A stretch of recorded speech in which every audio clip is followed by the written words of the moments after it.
David, who was born as a shepherd boy, began to rise in popularity after he defeated the Philistine giant Goliath. Later, he gained support from the tribe of Judah and became the second king of Israel.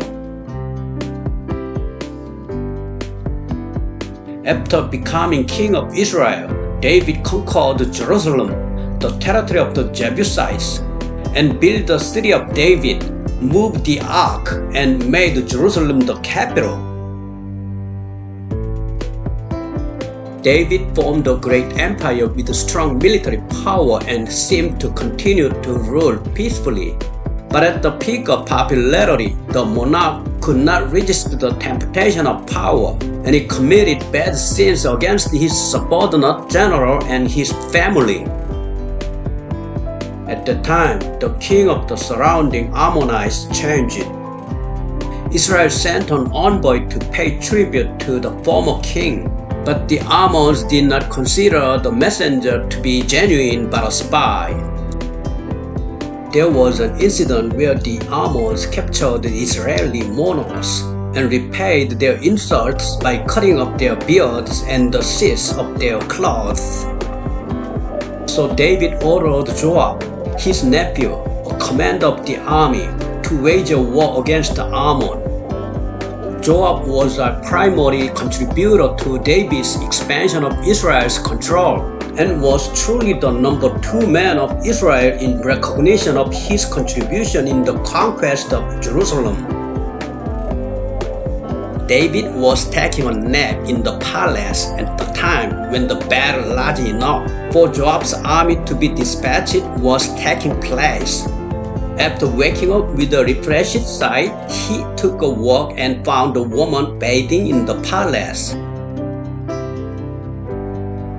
She was Bathsheba, the wife of Uriah, a Hittite warrior known for excelling in the battles of Joab's army. David told his servants to bring her to him, and he coerced Bathsheba, who looked attractive, into having sex with him, and she became pregnant with David's child. There are controversies whether it was rape or adultery because Bathsheba also liked it. Anyway, as for David, the virtue he had built up over the years was gone in an instant. And his relationship with the competent subordinate general was also broken. Upon learning of the pregnancy, to hide what he had done, David gave Uriah compassionate leave as he was fighting on the battlefield. David tried to cover up the cause of the baby in Bathsheba's womb by getting Uriah back to his home and having him sleep with his wife.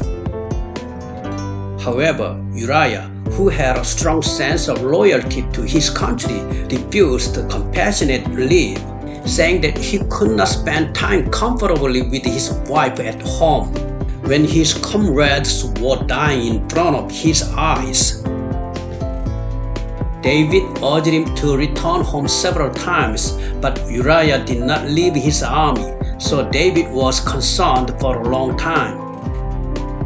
When David reached the limit of his patience, he sent a secret letter to his nephew Joab, the commander-in-chief, ordering that Uriah be put to death on the battlefield and containing information about his disloyalty.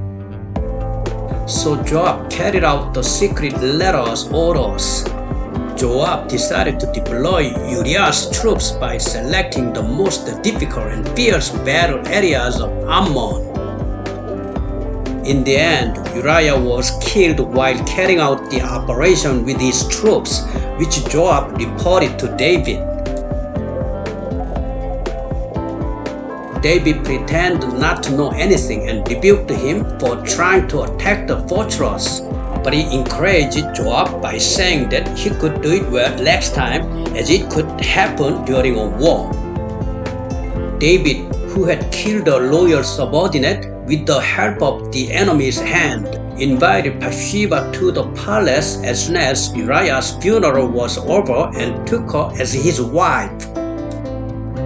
After this happened, the prophet Nathan appeared and said to David that there was once a rich man and a poor man. And when a guest came one day, the rich man took the poor man's one and only young female sheep instead of his surplus sheep and cow and served it to the guest. When David heard the story, he jumped up and accused the rich man, telling him to compensate the poor man 4 times over. Nathan said that David was that person. You tricked your man into taking your wife, and eventually you killed your man too. So I prophesy that brandishing a knife will not end in your house from now on.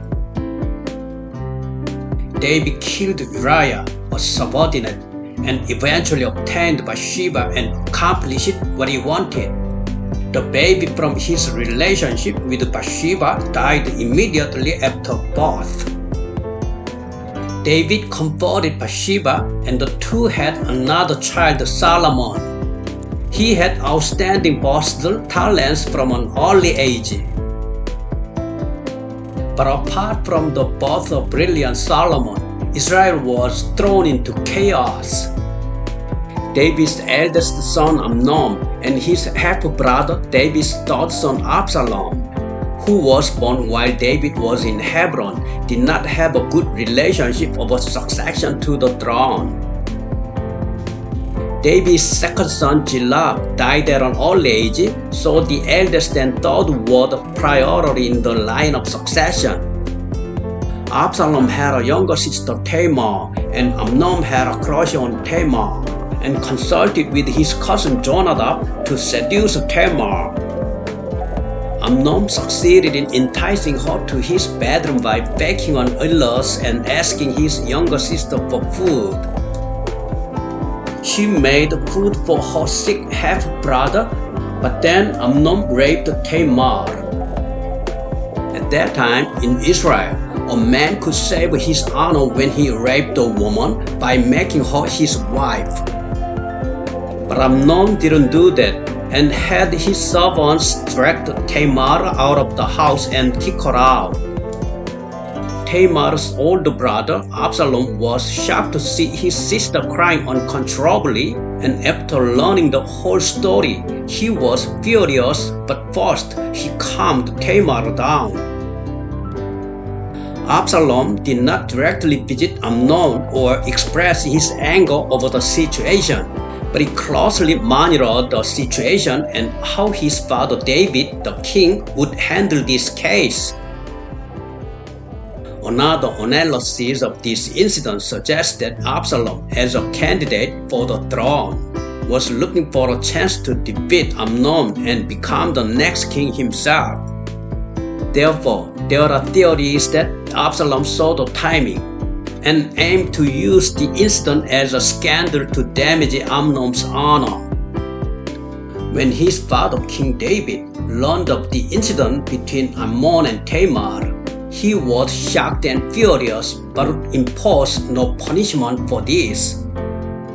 David himself had a precedent where he took Uriah's wife Bathsheba, so he lacked a pretext for disciplinary action for his son, and he recognized Amnon as the eldest son entitled to inherit the throne in the future. After confirming that there would be no disciplinary action and punishment for Amnon, Absalom protected his poor sister in his own home and sharpened his sword